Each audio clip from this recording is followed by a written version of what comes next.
pumunta sa ospital para kay Ubad ka ng ubad eh. Asan ang damit niya? Jessica.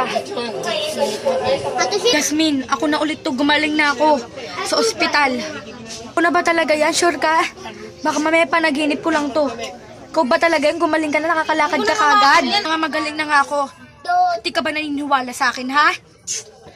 Sorry, ba't parang nagagalit ka sa akin? Wala naman akong kasalanan sa'yo eh. Ang kulit-kulit mo kahit minsan di mo na ako pinapaniwalaan.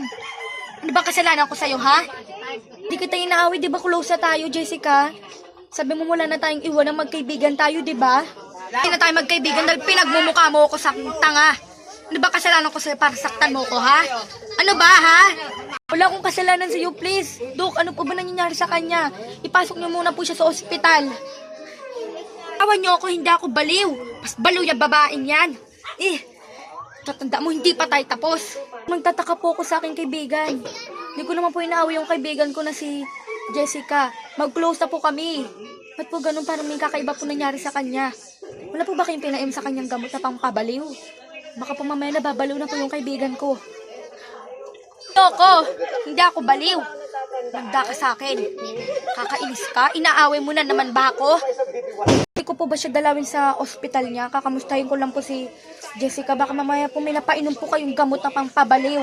Kaya po nagkakaganon siya. Di ko naman po siya inaaway eh. Dalawin ko lang po siya. Ba't anong ginagawa mo dito? Diba inaaway mo ako? Pinagtaksilan mo na nga ako, diba? Kita inaaway. Ano ba nangyayari sa'yo? Nababalo ka na ata. Baka may napainom siya sa yung gamot.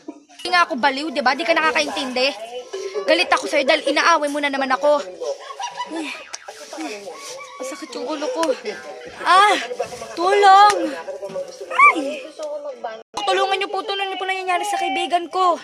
Okay ka lang. Tandaan mo, huwag kang didikit sa akin. Naliloko mo ako.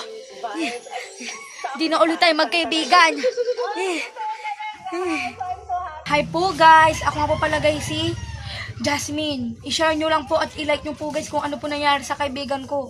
Bigla pong nababaliw po si Jessica. May napainom po ba kayong gamot? May napainom po ba yung doktor na gamot? I-share nyo lang po dyan at i-like at i-comment nyo po guys. Abangan nyo pa po yung episode 30 ng Bihag. Tuwan ko ano kayong gagawin ko. Ano kayong nangyari sa kaibigan ko? May napainom kaya sila gamot? Na pampabaliw? Ay, kinakalikot mo na naman dyan.